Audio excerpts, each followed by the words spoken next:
Bismillahirrahmanirrahim. Assalamualaikum warahmatullahi wabarakatuh. Waalaikumsalam warahmatullahi wabarakatuh. Alhamdulillahirabbil alamin wa bihi nasta'in ala umuri dunya wa din. Asyhadu an la ilaha illallah wa asyhadu anna Muhammadan abduhu wa rasuluhu la nabiyya ba'dah. Allahumma shalli wa sallim wa barik wa an'im ala habibina wa syafi'ina sayyidina Muhammadin sallallahu alaihi wasallam wa ala alihi wa ashabihi wa man tabi'ahum bi ihsan ila yaumil qiyamah. Rabbi shrah li sadri wa yassir li amri wa hlul 'uqdatam min lisani yafqahu qawli. Allahumma anfa'na bima 'allamtana wa 'allimna ma yanfa'una rabbana zidna 'ulumana. Semoga Allah berkenan menambahkan ilmu pengetahuan kita tentang ajaran agama. Semoga apa yang kita simak pada malam hari ini bermanfaat bagi kehidupan dunia dan akhirat kita. Amin ya rabbal alamin. Yang kami hormati segenap para orang tua kami, para sesepuh, segenap pengurus DKM Masjid Ar-Rahmah, jamaah keluarga besar Masjid Ar-Rahmah, yang mudah-mudahan kita semua senantiasa mendapatkan taufik dan hidayah dari Allah Subhanahu wa taala. Alhamdulillah, kembali kita bisa bersilaturahmi dalam taklim rutin di pekanan kita, membahas mengenai tentang fikih ibadah untuk memastikan agar ibadah kita berkesesuaian dengan tuntunan baginda Nabi besar Muhammad sallallahu alaihi wasallam, sehingga harapannya kelak di akhirat akan kita raih pahala dari ibadah yang kita kerjakan secara sempurna. Amin ya rabbal alamin. Jemaah sekalian rahimakumullah, 2 pekan yang lalu kita sudah membahas libur bayi. 2 pekan yang lalu ada Agustusan. Iya, Masya Allah. Tumben-tumbenan ada pengajian libur ya. Mudah-mudahan pahalanya tetap dicatat oleh Allah Subhanahu wa taala. Amin ya rabbal alamin. Meskipun hari kemerdekaan kita itu tanggal berapa saudara? 9 Ramadan, hari Jumat 1364. Ya, tapi bergeser jadi 17 Agustus 1945. Makanya Ramadan masih lama, kita sudah merayakannya. Ya, sehingga nilai spiritnya itu menjadi berkurang, khususnya bagi umat Islam yang dulu mati-matian habis-habiskan memerdekakan negara kita dari penjajah kafir Belanda dan kafir Jepang. Mudah-mudahan para pahlawan-pahlawan kita yang muslim, para syuhada, para kiai, para santri, orang-orang yang berjuang memerdekakan negara kita dari penjajahan-penjajahan, mudah-mudahan Allah terima amal ibadahnya. Amin ya rabbal alamin. Baik jemaah sekalian rahimakumullah, sekedar informasi, 1 bulan yang lalu berarti ya, kita sudah bahas mengenai tentang hayatus sujud, gerakan sujud yang sempurna yang diajarkan oleh baginda Nabi besar Muhammad sallallahu alaihi wasallam. Poinnya secara singkat kita sebutkan, kata materinya sudah kita sampaikan. Yang pertama, taqinu anfihi wa jabhatihi wa yadayhi minal ardi ma'a mujafatihi ma'an jambihi. Hendaklah kita memastikan kita tempelkan kedua telapak tangan kita, ditempelin. Ya, jangan sampai ada yang sujud nggak nempel, ya, atau begitu, ya, ditempelin telapak tangannya, ma'an mujatabihima anjabihima, ya, bersamaan dengan menjauhkannya dari 2 sisi badannya. Ya, jadi kalau sujud jangan ngempit tapi dilewarkan, dijauhkan, ya, bukan dihimpitkan. Ya, ada nggak yang sujudnya dihimpit gini? Ada. Makanya kalau kita mau dapat pahala sunnah, dikembangkan. Ya, khususnya kalau sholatnya sendirian, sholat qabliyah, sholat ba'diyah. Tapi kalau sholatnya di sampingnya ada orang berjamaah, ya lihat-lihat. Ya, jangan sampai kita main lebarin aja teman kita di samping nggak kebagian apa. Ya, ini disesuaikan. Ya, artinya dalam prinsip dasarnya sujud itu dikembangkan. Tapi kalau sholat yang berjamaah disesuaikan, jangan sampai kiri kanan kita nggak kebagian apa, karena mereka juga sama-sama ingin sujud kepada Allah Subhanahu wa Ta'ala. Kemudian dipastikan kita punya hidup dan kita punya jidat itu nempel ke tempat sujud. Ya, jadi yang nempel itu jidat, salah satu organ tubuh yang diwajibkan untuk kita sujudkan.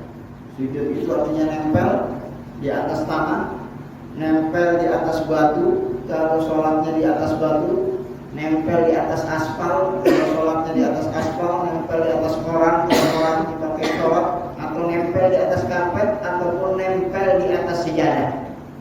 Kita tempelkan, kita jidat. Ya, dan sebagaimana yang sudah kita bahas, jidat ini luas. Ada yang atas, ada yang bawah, ada yang kiri, ada yang kanan. Ini kan jidat semua.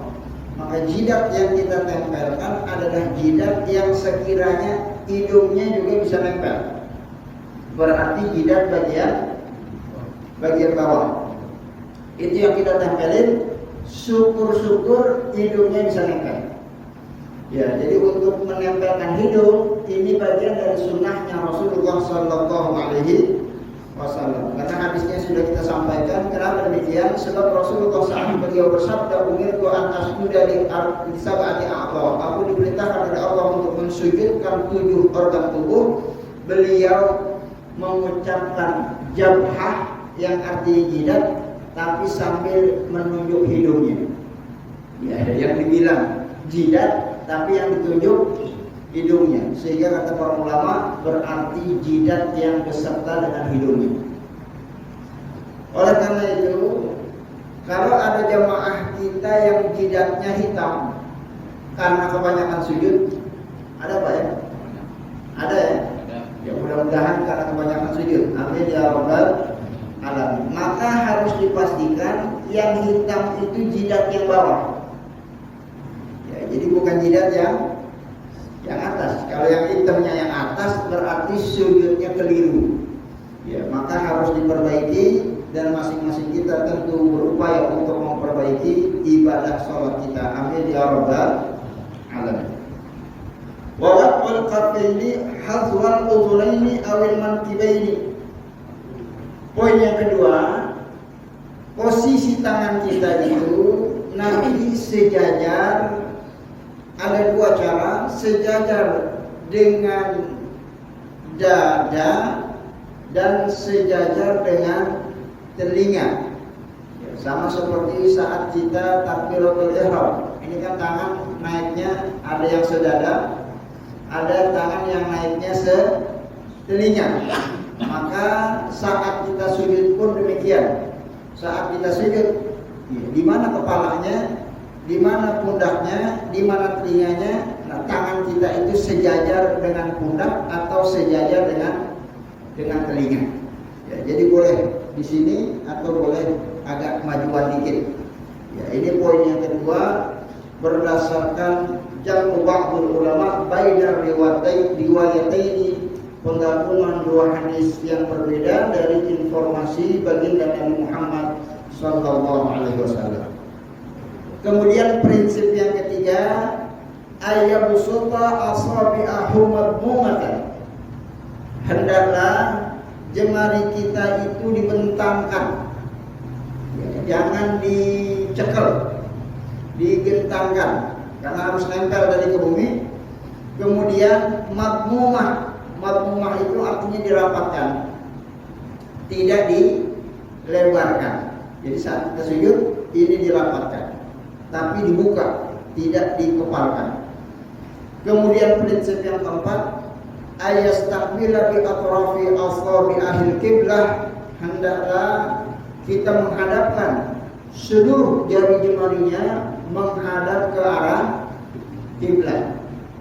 Ya, jari jemari kita diarahkan ke arah kiblat. Ya, sebab kan ada juga di antara jamaah yang mungkin sholatnya mengsok dia tangannya, ada Pak ya? Sujudnya tangannya mengsok. Ya, ini boleh-boleh saja, tapi tidak sesuai dengan sunnahnya Rasulullah. Kalau pengen sesuai dengan sunnah, ini jadi jangan mengsok ke sana. Kalau kiblatnya ke arah sana, maka jarinya diarahkan ke arah kiblat, dan itu adalah prinsip yang keempat. Hadis dari Imam Bukhari, Abi Sa'id an-Nabi sallallahu alaihi wasallam kana idza sajada wada'a yadayhi ghaira mustansha wala qabidha wastaqbala bi atrafi asabihi rijlaihi al-qiblah. Adalah baginda Nabi Muhammad sallallahu alaihi wasallam saat beliau sujud, dari informasi hadis yang disampaikan oleh Imam Bukhari, wada'a yadayhi, beliau meletakkan tangannya di muftarishah, tidak dikepal, la qabidha, tidak dikepal, wastaqbala, kemudian dihadapkan seluruh ujung-ujung jemarinya menghadap ke arah kiblat, bahkan bukan cuma jari tangannya, tapi jari-jari kakinya juga dihadapkan ke arah kiblat. Ya, bagaimana maksud dari jari kaki diarahkan ke arah kiblat? Yaitu meletakkan atraf rijlaihi.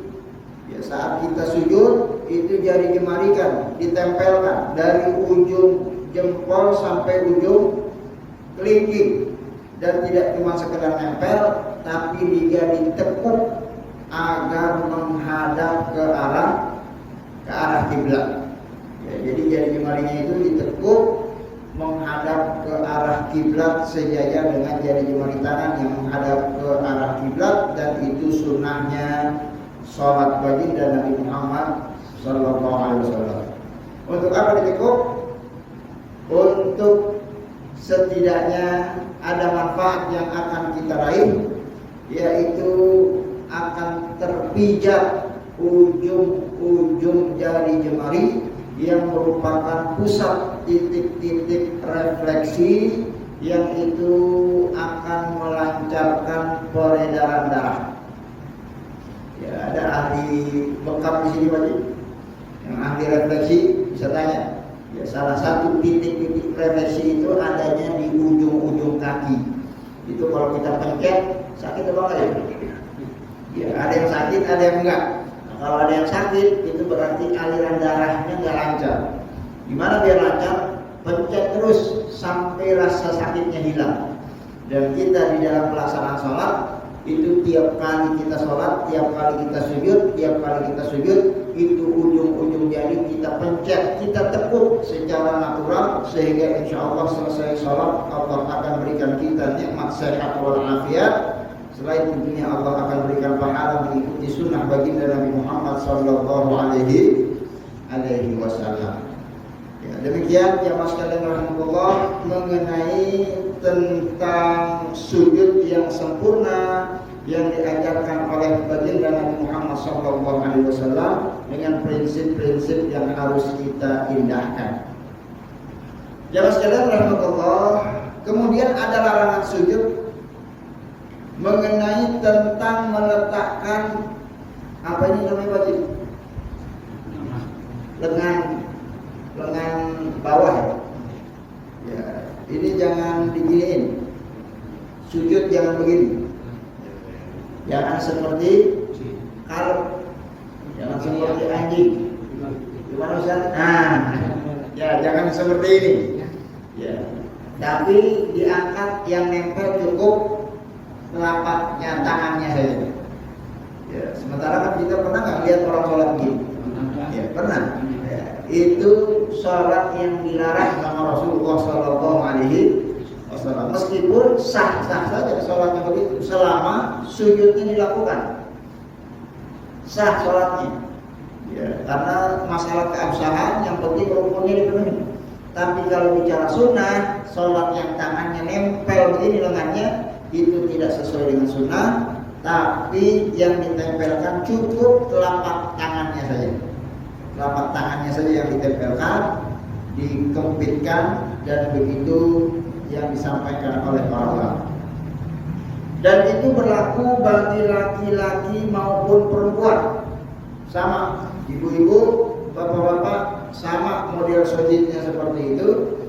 Hanya saja nanti ya, di kondisi-kondisi khusus bagi laki-laki, mohon maaf, bagi perempuan, ibu-ibu yang sholat di tempat terbuka, yang dikhawatirkan ada lalu lalang orang yang bukan mahramnya ini memperhatikan gerakan-gerakan sholatnya, maka sebaiknya tidak dibentangkan tangannya, tapi dihimpitkan. Ya, khawatir nanti ada sesuatu yang terlihat ya, dari balik pakaiannya, dan itu mengganggu kekhusyuan dan mungkin bisa membawa fitnah. Ya, alhamdulillah, Ustaz.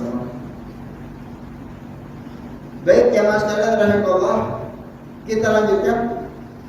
Miqdarus sujudi wa azkaruhu. Saat kita sujud,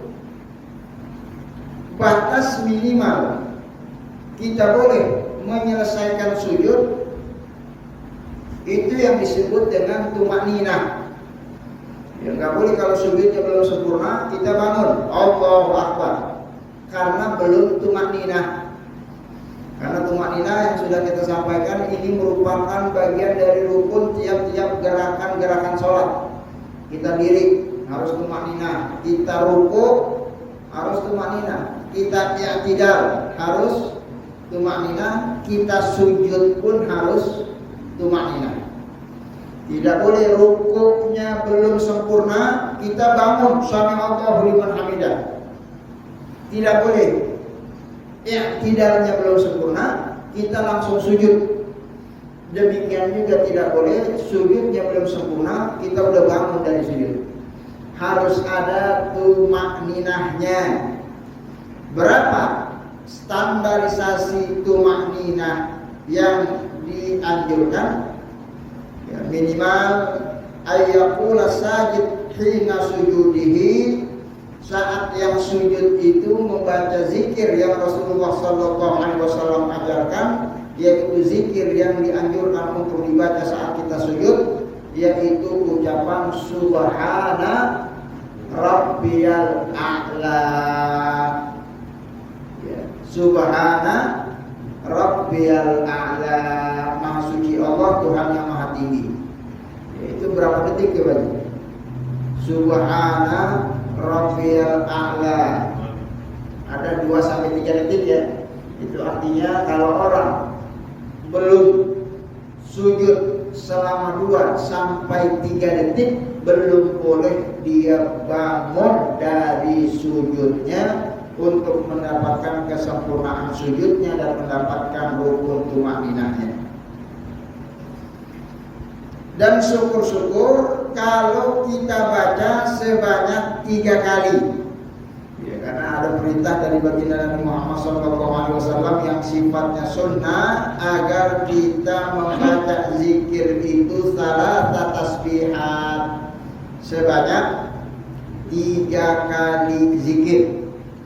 Ya, artinya Bapak membaca sekali boleh, ya baca 2 kali tambah lebih boleh, baca 3 kali, itu sesuai dengan sunnah baginda Nabi Muhammad Sallallahu Alaihi Wasallam. Ya, sebagai informasi, membaca zikirnya semuanya sunnah. Yang rukun itu adalah gerakan sujudnya. Ya, jadi kalau ada jemaah sholat sujud dia nggak baca apa-apa, sholatnya sah, tapi tidak mendapatkan pahala sunnah, yaitu pahala membaca zikir saat sujud. Tapi kalau ada jemaah sholat dia baca Subhana Rabbiyal A'la tapi dia nggak sujud, maka sholatnya tidak sah, karena dia dapatkan itu sunnahnya tapi dia tinggalkan rukunnya. Ya, makanya di awal pembahasan Syekh Sabik memilah dan memilih dulu mana yang rukun. Setelah dijelaskan semuanya, baru diinformasikan mana yang sunnah-sunnah, biar jangan sampai nanti ketukar-tukar di dalam teknis pelaksanaan ibadah sholatnya. Wa amma adna ma yujzi'u fal jumhur ala anna aqalla ma yujzi'u fil ruku'i was sujudi qadra tasbihatin wahidah. Dan yang barusan tadi kita sampaikan, minimal yang sujud itu membaca 1 kali zikir, itu merupakan pendapat mayoritas para ulama. Wa qad taqaddama anna tuma'ninah hiyal fardhu, sebagaimana yang sudah kita sampaikan bahwa tuma'ninah itu merupakan bagian dari rukun. Miqdar biqadaran tasbihah, yang besaran lamanya itu durasinya sepanjang kita membaca zikir tersebut. Jadi 2 sampai 3 detik kalau dalam konteks ini. Ya kalau zaman dulu ngitungnya pakai zikir, karena zaman dulu kan nggak ada jam, udah ada jam penunjuk waktu, udah ada, belum ketemu. Ya kapan ketemunya? Ya silakan baca sejarah. Yang jelas di zaman Nabi belum ada alat teknologi penunjuk waktu. Bahkan di dalam penentuan waktu sholat ini mengandalkan peredaran fenomena alam, peredaran matahari. Kapan waktunya subuh sampai matahari terbenam, kapan waktunya zuhur, nanti kalau matahari sudah berada zawal lebih sedikit, kapan waktunya berakhir, nanti kalau bayangan sesuatu itu sepanjang dengan bayangannya, ya dan seterusnya. Ya karena memang belum ada penunjuk waktu seperti masjid kita pada hari ini merupakan bagian kemudahan teknologi yang Allah berikan buat umatnya Nabi Muhammad SAW di masa ini. Mudah-mudahan kita semakin semangat melakukan ibadah kepada Allah Subhanahu wa Ta'ala dengan kemudahan-kemudahan yang Allah berikan. Amin ya rabbal alamin. Jamaah sekalian rahimakumullah, dan menambah zikir lebih 3 boleh apa enggak? Ya kan tadi sunnahnya zikirnya berapa kali? 3 kali. Kalau ada jemaah kita yang zikirnya 4 kali boleh apa enggak? Ya ini jangan sampai nanti ini bid'ah ini, nggak ada dasarnya, nggak ada dalilnya, nggak melakukan apa yang dilakukan Nabi. Ya, maka kita sampaikan di dalam informasi ini mengenai tentang hukum zikir lebih dari 3 kali. Ya, jangankan lebih 3 kali. Qaddarahu ba'dul ulama, ya, sebagian para ulama menyatakan bi asyri tasbihat, kalau perlu baca 10 kali zikirnya. Sebab semakin panjang sujudnya, semakin panjang pahalanya. Karena posisi sujud itu di mana posisi Allah dekat dengan hamba-hambanya. Posisi sujud adalah posisi yang mana kalau kita berdoa mustajab di hadapan Allah Subhanahu wa Ta'ala. Maka memperpanjang sujud. Tentunya kalau sujudnya panjang, zikirnya panjang apa enggak? Dan sujudnya 5 menit, berarti zikirnya berapa menit? Ya 5 menit juga. Masa sujudnya 5 menit, zikirnya 3 kali, 4 menitnya ngapain? Bengong. Ya, semuanya zikir. Jadi boleh 10 kali kita baca itu diperbolehkan. Ya, hadisnya Sa'id bin Jubair tabi'in radhiyallahu anhu meriwayatkan Anas dari sahabat Anas bin Malik. Ya, Anas bin Malik tentu sahabatnya Rasulullah sallallahu alaihi wasallam. Ma ra'aitu ahadan asbaha salata bi Rasulillah sallallahu alaihi wasallam min hadzal ghulam. Anas bin Malik ini menginformasikan bahwa tidak ada orang yang lebih mirip sholatnya seperti sholat yang dilakukan oleh Umar bin Abdul Aziz. Umar bin Abdul Aziz ini adalah orang yang sholatnya mirip dengan sholatnya Rasulullah sallallahu alaihi wasallam. Fahazatna fil ruku'i asyra tasbihat wa fis sujudi asyra tasbihat. Dan kami perhatikan kalau beliau sholat itu rukuknya baca zikirnya lebih dari 3 kali, dibaca 10 kali, dan sujudnya pun dibaca 10 kali. Hadis riwayat Imam Ahmad, riwayat Abu Dawud, Itu riwayat Imam An-Nasai. Ya, maka berdasarkan hadis ini boleh zikir lebih dari 3 kali karena dilakukan oleh sahabat Rasulullah Sallallahu Alaihi Wasallam. Meskipun secara khusus Nabi tidak pernah perintahkan sujud lebih dari 3 kali. Begitu informasinya, dan melakukan sunnah sahabat Nabi itu juga bagian dari kita melakukan sunnahnya Rasulullah Sallallahu Alaihi Wasallam. Setelah Rasulullah bersabda, "Alaikum bisunnati wa sunnatil khulafa'ir rasyidin al-mahdiyyin min ba'di." Kalian itu harus hendaklah pegang kuat sunnah-sunnahku, kata baginda Nabi. Tapi bukan cuma sunnahku saja, sunnah sahabat-sahabatku al-khulafa, pemimpin-pemimpin kalian, ar-rasyidun, yang Allah berikan taufik hidayah, itu juga yang mereka lakukan bagian dari sunnah baginda Nabi Muhammad Sallallahu Alaihi Wasallam. Makanya mengikuti sunnah sahabat Nabi itu tidak menyelisihi perintah Nabi walaupun Nabi tidak perintahkan. Ya, makanya di dalam fikih ya, sering kita sampaikan di dalam pelaksanaan sholat Jumat misalnya, tentang teknis pelaksanaan azan sekali apa 2 kali. Ya, kalau Nabi kan azannya cuma 1 kali. Siapa yang azan Jumatan 2 kali?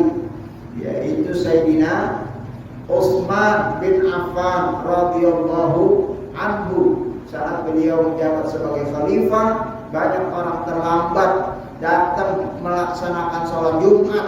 Khatib udah khutbah, dia baru datang. Ya, karena rumahnya jauh. Ya, maka zaman itu belum ada mukabbiratus shaut, alat speaker belum ada. Ya, suara muazin terbatas, sehingga beliau berijtihad, kalau itu kita ajanin aja 2 kali, biar jangan sampai nanti ada orang Islam yang Jumatannya terlambat. Ya, maka sejak zaman itu disyariatkanlah azan Jumatan itu 2 kali. Tidak ngikut Nabi, tapi tidak menyelisih perintah Nabi, karena esensinya agar umat Islam itu jangan terlambat untuk melaksanakan sholat Jumat. Oleh karena itu mau Jumatan sekali azannya atau 2 kali azannya, ini dua-duanya diperbolehkan. Jangan kita ributkan. Di zaman ini jangankan 2 kali, 2 kali aja orang masih banyak terlambat. Ini mau kita ributin lagi. Ya, karena seluruhnya ngikut Nabi ataupun ngikut sahabat Nabi, dua-duanya itu diperintahkan oleh Nabi Muhammad Sallallahu Alaihi Wasallam. Mudah-mudahan Allah menerima amal ibadah kita semuanya. Amin ya rabbal alamin. Ya mas sekalian rahimahullah. Wa qala Ibnu Abdul Bar, yang bagi likulli imamin ayyukhaffif. Tapi dengan catatan, meskipun boleh zikirnya 10 kali, tapi bagi imam zikirnya jangan panjang-panjang. Ya, ini catatannya dari Syekh Ibnu Abdul Bar. Ya, ini yang 10 kali maksudnya kalau kita sholat sendirian silakan. Bapak qobliyah, ba'diyah, sujud yang lama enggak apa-apa. Mau 5 menit, 10 menit enggak apa-apa. Mau sujud habis isya sampai subuh enggak ada marah.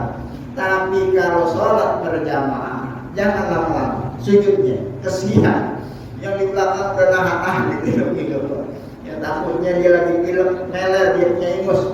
Ya takutnya dia lagi nahan kentut, keluar juga itu kentutnya.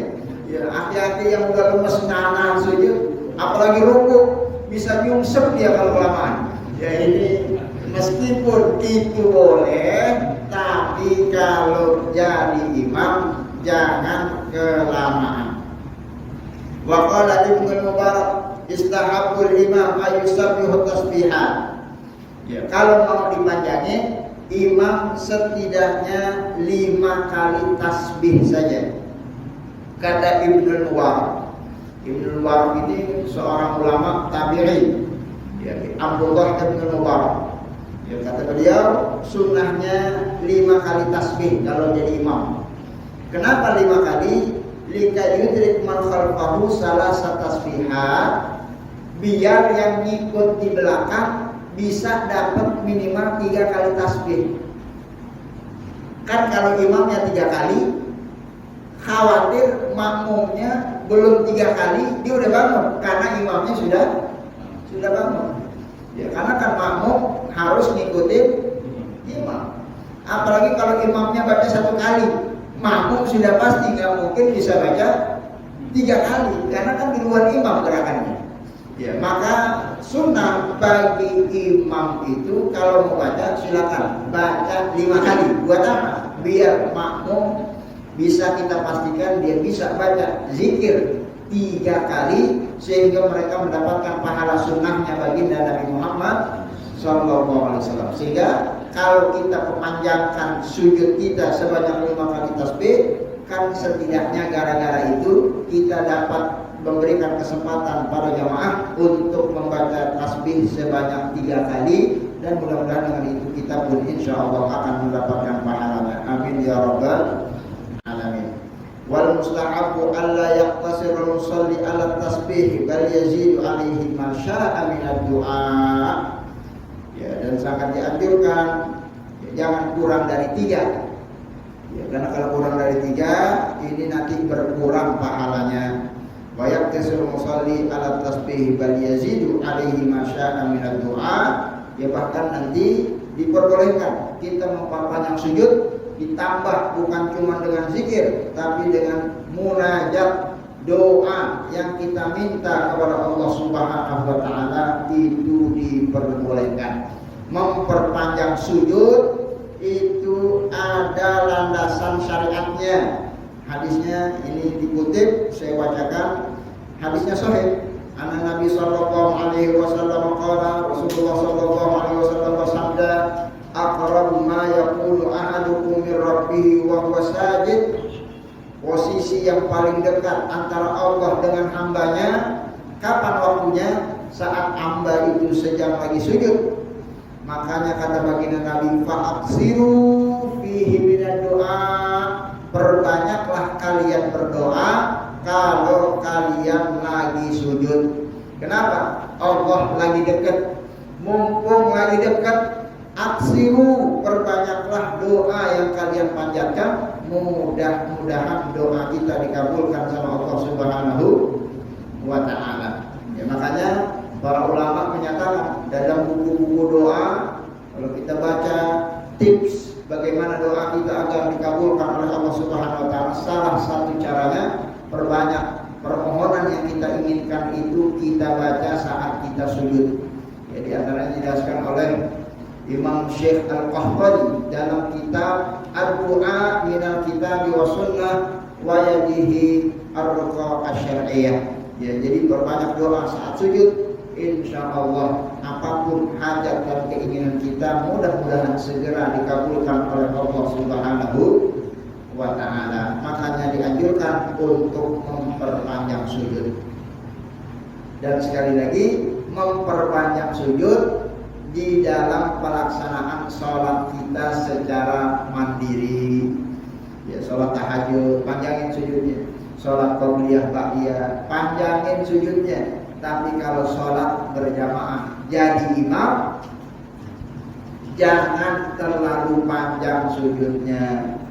Kalau kita sholat berjamaah jadi makmum, jangan juga perpanjang sujudnya, tapi sujudnya ngikutin ritme dari gerakan imam. Nah, sebab di sini ibadah Allah ada sedikit frame yang keliru. Ya, gara-gara disebutkan sunnah memperpanjang sujud, makmum di belakang sujudnya panjang. Imamnya sudah Allahu Akbar, masih sujud aja dia. Ada Pak ya? Apalagi sujud terakhir. Imamnya sudah tasyahud akhir, Allahu Akbar, masih sujud aja dia. Kita di samping orang nggak ketiduran apa. Sampai-sampai imamnya udah mau salam, baru dia bangun. Itu kekeliruan di dalam memahami hadis. Betul lagi sujud itu mustajab kita perpanjang kalau sholatnya sendirian. Tapi kalau sholatnya berjamaah berlaku hadis yang lain. Jadi belajar hadis itu jangan 1-2 hadis. Belajar hadis harus dikaitkan dengan hadis-hadis yang lain. Jangan tahunya kullu bid'atin dolalah saja. Ya, sehingga apa-apa yang Nabi kerjain sesat masuk neraka. Padahal ada hadis lain yang membatasi hadis itu. Man sanna fil Islami sunnah hasanah falahu ajruha wa ajru man amila biha. Terlalu banyak perbuatan yang dilakukan oleh kaum muslimin, bukan cuma di Indonesia, di seluruh dunia. Yang mereka lakukan itu tidak ada contohnya dari baginda Nabi Muhammad SAW. Apakah kita menerakakan mereka semua? Apakah mau kita bid'ah-bid'ahkan? Apakah kita mau sesat-sesatkan? Padahal yang mereka lakukan secara umum ada perintahnya dalam syariat agama. Ya, makanya bicara sujud lama-lama itu bicara konteks dalam sholatnya sendirian, atau sholatnya kita jadi imam memberikan kesempatan jemaah di belakang untuk berdoa. Tapi kalau kita jadi makmum, berlaku hadis yang sudah kita sebutkan, idza kabbaral imam fakabbiru. Kalau imam sudah takbir Allahu Akbar, semuanya harus takbir. Kalau imam sudah ruku, farka'u. Jangan lagi kita baca Fatihah langsung segera ruku. Imam sami Allahu liman hamidah, semuanya harus bangun, ucapkan seperti apa yang diucapkan imam. Wa idza sajada fasjudu. Kalau imam sujud, semuanya harus segera sujud. Fa idza rafa'a fajlisu. Kalau imam sudah bangun dari sujudnya, semuanya harus bangun. Sebab kita ini sholat berjamaah, bukan sholat sendiri-sendiri. Berjamaah, kata baginda Nabi, ju'ilal imamu liyutamma bih. Imam itu dijadikan untuk diikuti. Ngapain ikut jamaah kalau nggak mau ngikutin imam? Sholat aja sendirian. Kita berjamaah itu untuk menyisihkan ego-ego kita. Mungkin kita ada sedikit perbedaan-perbedaan, tapi kalau lagi berjamaah bersama imam, kita harus mematuhi apapun yang dilakukan oleh imam. Ya, sampai-sampai urusan masalah kunut tidak kunut, masih ingat? Masalah kunut tidak kunut, masalah khilafiyah. Yang mau pakai kunut silahkan ikut mazhab Syafi'i. Yang nggak pakai kunut juga nggak apa-apa, sah sholatnya. Sebab kunut bukan rukun dari rukun-rukun sholat. Bebas.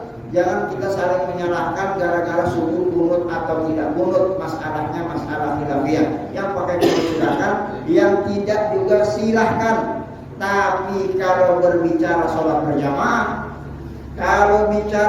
berjamaah, makmum harus ngikutin imam. Kalau imamnya kunut, makmum di belakang ikut kunut. Jangan makmum di belakang bid'ah nih imam kunut. Dan sebaliknya, kalau imamnya tidak kunut, jangan sok-sokan kunut di belakang. Imamnya udah sujud masih kunut lagi dia. Karena kita sholat berjamaah, masalah kunut, masalah khilafiyah, tapi berjamaah bersama imam, kita harus patuhi ketentuan-ketentuan yang disabdakan oleh baginda Rasulullah Sallallahu Alaihi Wasallam. Baik, jamaah sekalian rahimahullah, nanti urusan kunut nanti ada pembahasannya khusus Pak. Nanti kita sebutkan mana dalil ulama yang sungguh nggak pakai kunut. Nanti akan kita sebutkan mana dalil mazhab yang subuhnya pakai kunut. Ya, ini nanti insya Allah akan kita sebutkan, ada di dalam kitab Fiqh Sunnah dijelaskan oleh Syekh Sabi. Ya, sehingga mudah-mudahan dengan informasi ini kita menjadi arif dan bijaksana.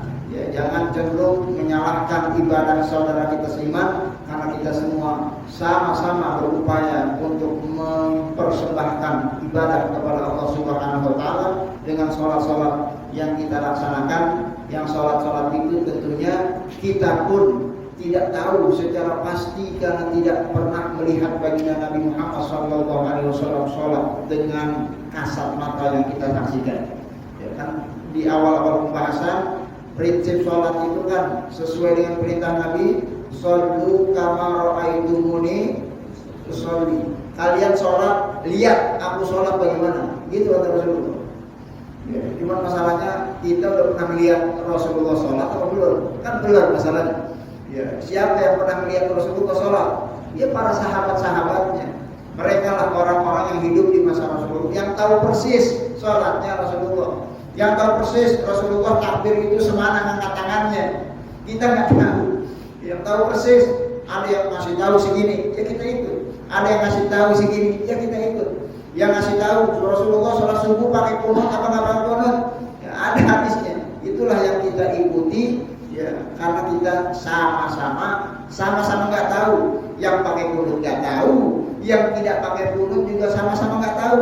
Ya, kita tahu dari informasi yang disampaikan oleh para sahabat-sahabat Rasulullah SAW. Ilmu itu diajarkan, diturunkan kepada murid-murid mereka, kepada anak cucu mereka, kepada orang-orang yang ada di bawahnya, generasi-generasi selanjutnya, sampailah kepada kita hari ini yang hidupnya ratusan tahun jaraknya antara kehidupan kita dengan kehidupan baginda Rasulullah SAW, sehingga terjadilah khilafiyah karena ada perbedaan informasi.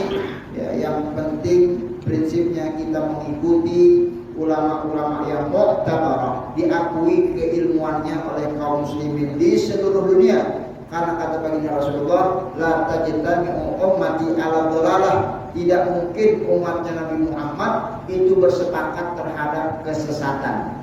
Gak mungkin. Umatnya Nabi Muhammad tidak mungkin bersatu kepada kesalahan, tidak mungkin. Pasti ada orang-orang yang tetap teguh memperjuangkan kebenaran.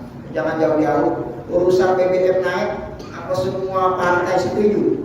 Ada orang-orang tertentu yang memperjuangkan hak-hak rakyatnya, meskipun banyak orang yang mungkin sepakat dengan keputusan itu, yang tentu saja hasilnya, implikasinya menyengsarakan rakyat yang ekonominya terbatas. Ya, itu selalu ada di setiap zaman. Mudah-mudahan kita termasuk orang-orang yang istiqamah berada di jalan Allah Subhanahu wa taala. Amin ya rabbal alamin. Ibarat Allah, sepertinya ada yang mau ditanyakan. Tapi sebelum bertanya, saya berikan satu informasi tambahan. Ada inni nuhitu an aqra'a raqi'an wa sajidan. Ya, ada hadis Rasulullah sallallahu alaihi wasallam, riwayat Imam Muslim dan riwayat Imam Ahmad. Kalau saat kita rukuk, saat kita sujud boleh kita zikir, boleh kita berdoa, tapi tidak boleh kita membaca Quran. Nah, ini mungkin informasi yang asing Pak ya. Ya, tapi ini ada hadis riwayat Imam Muslim dan riwayat Imam Ahmad. Rasulullah bersabda, sesungguhnya aku melarang kalian untuk membaca Quran lagi ruku atau membaca Quran lagi sujud. Fa'amar ruku'u fa'azimu fihi rabb. Kalau kalian ruku, agungkan Allah. Wa amma sujudu fajtanibu fid du'a. Ya, kalau kalian sedang sujud, silakan kalian perbanyak doa kepada Allah. Ayustajaba lakum, mudah-mudahan doa kalian dikabulkan oleh Allah Subhanahu wa taala. Ya, jadi kalau kita membaca Quran, silakan lagi qiyam kita baca Quran. Boleh. Tapi kalau sujud ini dilarang baca Quran. Kenapa demikian? Karena posisi itu adalah posisi kita merendah kepada Allah Subhanahu wa taala. Sedangkan Al-Qur'an itu adalah kalam Allah yang maha tinggi. Ya, tidak cocok, tidak layak. Ya, bukan berarti baca Quran yang enggak boleh, tapi tempatnya yang keliru. Persis seperti pembahasan kita, masih ingat adab-adab istinja, dilarang membaca Quran di dalam WC. Ya betul Pak ya? Ya dilarang Pak. Ya, jangan mentang-mentang doyan tahlilan di WC tahlilan. Enggak boleh. Mentang-mentang Jamal Jumat baca Yasin di WC Yasinan. Ya, di WC baca Al-Kahfi. Enggak boleh. Walaupun yang dibaca Quran, bukan enggak boleh baca Qurannya, tapi tempat itu tidak layak dibacakan Quran karena itu adalah tempat-tempat pembuangan najis. Jangankan baca Quran yang sunnah, menjawab salam yang wajib saja tidak diperbolehkan. Ada yang kotor-kotor, assalamualaikum, ada orang nggak di dalam WC, kita di dalam jangan jawab waalaikumsalam, ada yang lagi nanggung. Ya, nggak boleh. Padahal jawab salam itu wajib, tapi di situ ada unsur zikir, ya, yaitu ucapan waalaikumsalam, sehingga kata ulama nggak boleh jawab salam walaupun wajib kalau berada di dalam WC. Kita menjawabnya, boleh direpot, udah keluar, waalaikumsalam. Emang ada panggul punya salam, itu baru diperbolehkan. Termasuk saat kita di dalam WC menjawab seruan azan, dengar azan di WC nggak boleh kita jawab, meskipun itu sunnah karena tempatnya tidak sesuai sebagaimana yang sudah kita sampaikan dalam adab-adab buang hajat. Wallahu a'lam bishawab. Sepertinya waktu sholat isya sudah tiba, tapi tadi ada yang mau tanya nggak boleh? Kalau tidak, ini Ustaz. Assalamualaikum warahmatullahi wabarakatuh. Ada pengertian mengenai sujud, memperpanjang sujud, ada diantaranya ini bahasanya sujud. oh baik, Bagian ibadah kepada kita yang gitu. baik. Kita tuh biasa begini, baiknya yang mana? Terus yang kedua mengenai bacaan doa dalam sujud itu baiknya dijaharkan apa di dalam hati saja. Baik, Jadi terima kasih. dalam artian umpama. Baik, itu sudah dipahami dua pertanyaannya. Dan yang ketiga ini punya. Wah, itu dia. Kan kita harus ngikutin imam. Iya. Karena saya kan sering banyak yang ngelihat tuh kalau imam terakhir begini, sebagian donor kita masih banyak yang begini. Nah, itu yang terakhir nih. Jadi ngikutin imam, mereka masih ngikutin imam. Ustaz. Baik. Terima kasih Pak. Terima kasih. Ini ada 3 pertanyaan. Sementara waktu sholat isya sudah bunyi belnya. Ini saya serahkan kepada Ustaz Firman. Apakah saya lanjutkan jawabnya pelan-pelan sehingga isyanya kita undur, atau pertanyaannya kita pending 2 pekan yang akan datang? Jawab salah satunya aja, Ustaz.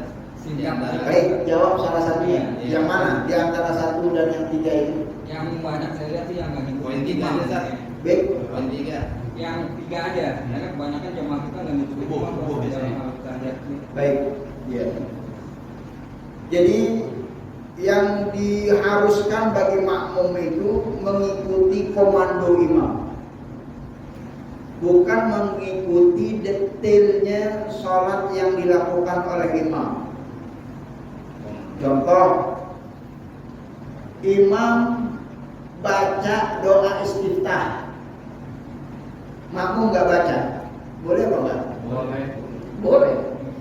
Karena makmum nggak wajib ngikutin doa istiftahnya imam, karena itu urusan imam. Urusan makmum ya baca apa yang dia baca.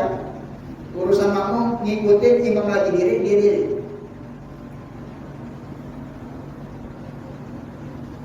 Sholat zuhur, imam baca Al-Fatihah, habis itu dia baca surat apa biasanya kalau sholat zuhur? Habis Al-Fatihah, Al-Hakumut. Imam baca Al-Hakumut. Apakah makmum wajib baca Al-Hakumut? Ya, enggak, itu urusan imam. Mau baca Al-Hakumut, mau baca al-al yang lainnya, ya makmumnya mau baca dulu, ya boleh saja. Ya, karena tidak ada kewajiban untuk mengikuti detail yang dilakukan oleh imam. Termasuk doa istiftah misalnya, kan kemarin kita sampaikan doa istiftah kan redaksinya nggak cuma 1. Ada Allahu Akbar kabira, walhamdulillahi katsira, wa subhanallahi bukratan wa asila. Ada yang wajjahtu wajhiya lilladzi fatara samawati wal ardh. Ada yang ba'idtu baini wa bainal khataaya kama ba'adta al-masyriq wa bainal masyriq wal maghrib. Ya, itu kan redaksinya beda-beda. Ya, istiftah yang dibaca imam walaupun beda sama makmum enggak jadi masalah. Yang penting imamnya diri, makmumnya ikut diri. Ya, jadi gerakan-gerakan yang seperti itu tidak diwajibkan untuk diikuti. Ya, termasuk misalnya pada saat tasyahud imamnya, ingat masalah gini, ada yang digoyang-goyangin, ada yang enggak digoyang-goyangin. Ya, itu detail teknis. Kalau imam digoyang-goyangin, makmum di belakang nggak wajib digoyang-goyangin. Yang penting pada saat tasyahud, makmumnya tasyahud. Ya, begitu juga khilafiyah, kapan waktu nunjuknya, belum. Kalau mazhab Syafi'i saat illa, ya mazhab yang lain pada saat awal tasyahud. Jadi perkara itu makmum tidak wajib mengikuti detail apa yang dilakukan oleh imam. Termasuk saat posisi sujud, saat posisi duduk, sunnah tawarruk dan iftirash, maka itu tergantung jumlah rakaat yang dilakukan oleh masing-masing. Ya, kalau imam